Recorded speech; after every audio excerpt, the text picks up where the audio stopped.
When people ask me who I most enjoyed interviewing, I'm unable to give them an answer. If they ask me who was the most remarkable man I ever met, I answer without hesitation, Muhammad Ali. I interviewed him 4 times. I lost on every occasion. When they told me I was going to do your show, it was an honor. I like people that make me think. You talk, and you know, this is a brainy man. He's not just an ordinary fella. You think it's easy, come take his position. You'll find out that I'm a witty person, and it's kind of hard to talk to a man like me. Understand? Something that's... Don't point at me. Sorry. it's something that... See, we black folks don't like white folks pointing at me. But it's all right for you to point at me. Yeah. But why do you say that? I mean, do you mean that? Say what? You black folks don't like white folks? No, I'm joking. You're joking. That's good. The champion of the whole world can whoop every man in Russia, every man in America, every man in China, every man in Japan, every man in Europe, every man in America. The champion of the whole world. That sounded big then. So I kept working until I did it. Not only the champion of the whole world, but better than all of those before me.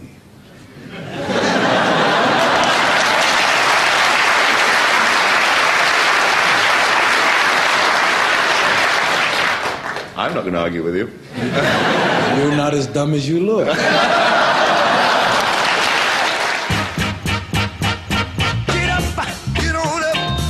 Ali, the boxer, was the greatest of them all. He had the lot: speed, grace, strength, stamina in abundance. He was also brave. Get up, get on up, stay on the scene. Get on up like a sex machine. Get on up, get up, get on up, stay on the scene. Get on up. He was ring smart. He was the master of psychological warfare. I think that you win a lot of your fights as well as in the ring, outside the ring as well. You psych people out, don't you, beforehand? Well, this works. You don't really psych them out. You really make them fight harder. It don't psych them out. It don't put fear in them. And that's the thing. It makes them fight too hard. It makes them anxious. They got to get you. Like I told George, I said, okay, sucker, I'm backing up in the ropes, and I want you to take your best shots. And I just stood there. Come on, show me something. Show me something, kid. You're not doing nothing. You're just a girl. Look at you. You ain't got nothing. Come on, sucker. Show me something. Show me something, sucker. Remaining seconds in round 7. Ali continues to talk. Foreman tries to deliver some shots to the body. And I made him so angry. He just beat himself out. He was so tired, he was swaying and just fall on the ropes. I said, man, this is the wrong place to get tired. I said, you are in trouble. Ali, a sneaky right hand. Another sneaky right hand. This time he works over the shoulder of Foreman. This is the combination.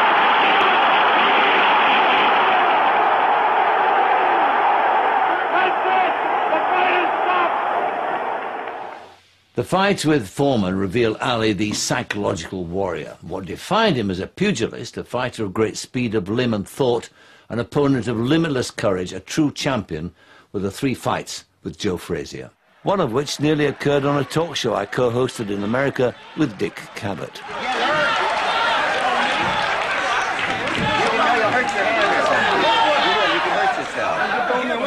Get in there, Michael. Ali is throwing bombs. Joe is hurt.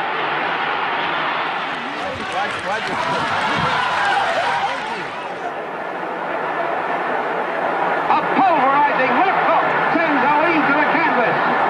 In slow motion, let's take a look at that knockdown once again. The fights with Joe Frazier marked the high point of Ali's boxing career and the beginning of the end. These savage beatings both men took meant that neither would be the same again. But whilst Frazier eventually withdrew, Ali kept on baying at the moon, driven by his pride and the need to support the entourage who fed off his fame. Moreover, his folly was encouraged by admirers who seemed to believe in his invincibility against all the medical evidence. I mean, you've been around the fight game, as you said, 27 years. And just as one last point, and then we'll move on from this. And you've seen what can happen to fighters. You've seen those shambling wrecks that go around. You see them at every boxing occasion. And what people are frightened of is they don't want that to happen to you.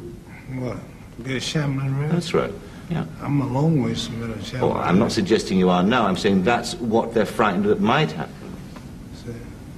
My thinking is so superior, and my knowledge is so positive, and my logic is so wise until it clashes with their mentality, which is down here and I'm up there. So by me being so high, I can see more and see farther than you. And you're looking up at me saying, Ali, don't do it. Don't do it. Ali, please stop it when it hurts. And you're on a job making 60, 70 pounds a week, or whoever this guy is. Never been out of the country, not known in his own neighborhood. Ali, don't do it. But I'm at such a high level until I don't think like you. I'm not like you. Now I say you, I mean the other person. But you know why they say that. I mean, it's for the best possible reasons, though. They fear and they are wary. It looks dangerous to them. That's but right. It's not really that dangerous to me. Yeah. And it's just another day. And it's the affection they have for you. They've never felt about another boxer like they felt about you. Oh, that's so nice. Sadly, our last meeting was to prove prophetic. A simple medical test where he had to place a finger on the end of his nose proved difficult. He went on to fight once more after that, and those of us who loved and admired him closed our eyes. When we opened them, we saw a bloated caricature of the glorious athlete we once knew.